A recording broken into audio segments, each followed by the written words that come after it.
through the nerve fibers that were coming into the brain. And when they tried to discover how much heat was coming, they found that there was no heat. And the law of thermodynamics states that there must be heat if there's electricity going through the nerve fibers or through any conduit. And there was no heat. And what their conclusion was that there was some other way in which the information was coming through the sensory organs into the brain, but they didn't understand what that was. And what we know is that there is no electricity going through because the sensory organs are not necessary to experiences. The experiences happen independently. Isn't that amazing? And I love your dream analogy because it lets us then transition toward talking about space and time. How big is a dream?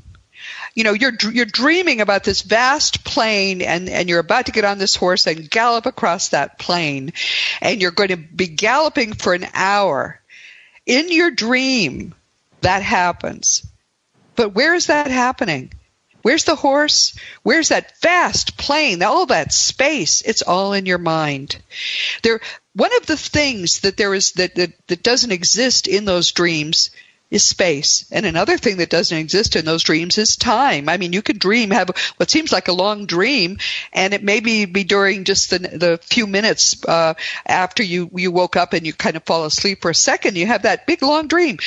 There is no space or time in our dreams, and there is no space or time in truth. That's hard to understand, Craig, but that's true, right? Yeah, that's true. Our time, a sense of time is individual. Einstein, there's a famous quote from Einstein that if you put your hand on a hot stove for a minute, it seems like an hour. But yes. If you a pretty girl for an hour, it seems that's like right. And it's that's because right. Time is individual. And we know that because people have life reviews in which they go through, in a near-death experience, they go through their entire life, and it turns out they were only out for 5 or 10 minutes. But they can do that because of the fact that this sense of time, what happens in time, is entirely individual for us. But it's only in our experiences. So we can experience a whole lifetime in a few minutes, or we can experience an incident that occurs that we think takes a half an hour and only took 5 minutes, or we think that it took 5 minutes and it actually took an hour. And the reason for that is that time is individual. We are experiencing time. And what we're really experiencing when we say we're experiencing time is that we're experiencing the changes in experiences. So that when something happens that changes, we have a sense that there was time there. And then we have what we call a memory.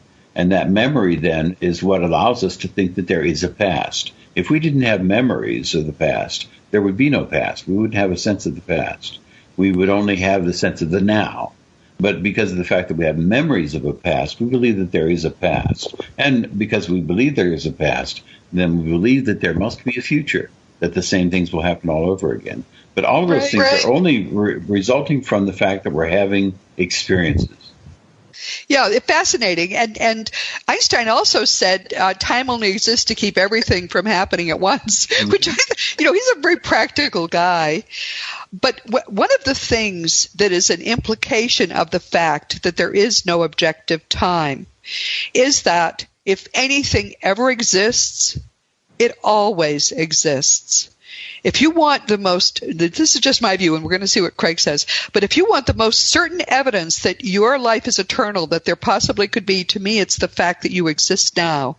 If you exist now, then you always have and always will exist. Do you agree with that, or am I smoking something? No, it's true, and you may be smoking something, but that's not. But what you said is true. The fact is that we exist, we are real because of the fact that we have experiences and we have a memory of experiences, and those experiences then stay with us when the body goes away. So that when the body goes away, we immediately are able to have experiences. There are now very many incidences in which someone has a near-death experience, and they come back and they talk about the near-death experience, and they can describe what happens to them and what they see, what they experience during that time. And that includes blind people. So that's right. Near-death experiences, they have no ability to see, and yet during the near-death experience, they have sight. They can see things in the room. and they can describe them then to the physicians and the nurses afterwards. And the reason for that is because they are having experiences. They don't need to have sensory organs because there's no reality out there that they're experiencing. It is just the experiences all by themselves. And so we know that the experiences are real, and the reason for that is because we are infinite beings.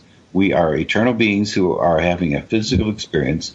And during this experience, then, we are having things that come to us, sights, sounds, emotions, feelings, and all of these things are coming to us, but they're coming to us as only experiences. There's nothing physical that is behind them that's making them happen.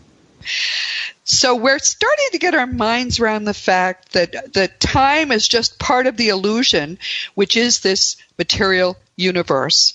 And Frank, let's just say, the whole notion that we shouldn't study non-physical phenomena is really not, it's almost a minority view at this point among scientists. Nikola Tesla, whose name is almost a household word because he also has a car now, said the day that science begins to study non-physical phenomena, it will make more progress in 1 decade than in all the previous centuries of its existence.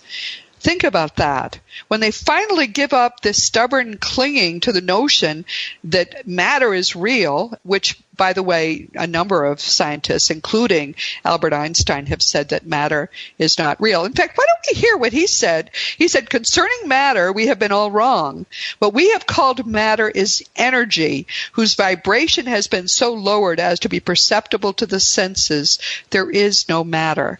So, basically there is a big consensus on that. It's just that the people who are currently the proponents of this material science are not giving up without a fight. They will give up, though. And meanwhile, we can venture ahead of them. So, Craig, people have a lot of trouble imagining what it's like to live without time. From your study of the afterlife and what people are doing there, how does time function for them, and how does time function in NDEs? I mean, to really experience non-time. Yeah, it's very different in the afterlife. And what they say is that they have a type of time. And what they mean is that things do pass, things happen, and you have memories of things that have happened, but there is no sun. There is no diurnal day. There is no moon. There are no indications of the fact that time is passing. And they don't celebrate birthdays. They don't celebrate anniversaries. What they do is when we are celebrating an anniversary or a birthday, they get our thoughts. They know what's going on. They get our sentiments. And so they come to us and they will celebrate them with us. But they don't have a sense of those things that have to do with time, because there is no time as such with them. What they do is they do have a sense that there are things that are happening, and one thing will happen and then something will follow that. And so they do have that sense, but they can enter in any time. They can go to any time, and they can experience it because the experiences are accessible. In other words, we can have the experiences from any time. It's just that right now we are in the sequence in which we're in Earth School, and we're going from one experience to another experience, and we have continuity among the experiences so that we can stay in Earth School and learn lessons. But once we stop using the Earth School tools, what we're experiencing in Earth School, then we can have experiences in any order, and we can go to any place in time, and we can experience whatever is going on at that place in time. This is, I've had the same, obviously, reading much of the same material, communications from people we used to think were dead. I've developed the same conclusions. They play with time. It's one of the things, because you can look as you like there, you can be whatever age you like, as you can experience whatever part of history you want to experience. You can walk with dinosaurs, you can do whatever you want to do. They seem to play with it. It seems to be, isn't this fun? I can decide to be here or there. I can spend what feels like an eternity doing this thing, or I can just experience the whole experience in what really feels like no time. It's so much. My book, The Fun of Dying, I didn't realize when I wrote it how true it really is, that being there, if you provided you've had a good life and you're reasonably advanced, is so much fun.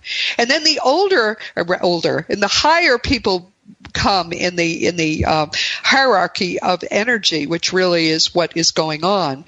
People who are living at what we think of as the fifth or sixth level, they seem to be totally disconnected from time, because they're kind of pretty much disconnected from the earth at this point. It was school, but just as you kind of forgot about kindergarten, they've forgotten about earth school, and everybody that they felt close to during their last lifetime is here, and they can interact there. So don't you get the sense they get more and more disengaged as everybody they loved while they were in this last lifetime it transitions to be with them? Yeah, and what happens is that they are then at a different place in their life. Yes. In the sense that we were once, as you say, in kindergarten, and then we were in grade school, and then we were in high school, and we were in college, and we've gone through each one of these experiences as an individual. So we've been a person having experiences at every one of those stages. And so when we go from one stage to another, we leave the previous stage behind, but that previous stage is part of whom we are. So that is the individual whom we are, but it's transferred into whom we are at this moment. And so we go through our entire lives going from stage to stage to stage. And then when we decide to drop off the body and we go on to the next form, it's just another stage. Right. Going from childhood into adolescence, or from adolescence into young adulthood.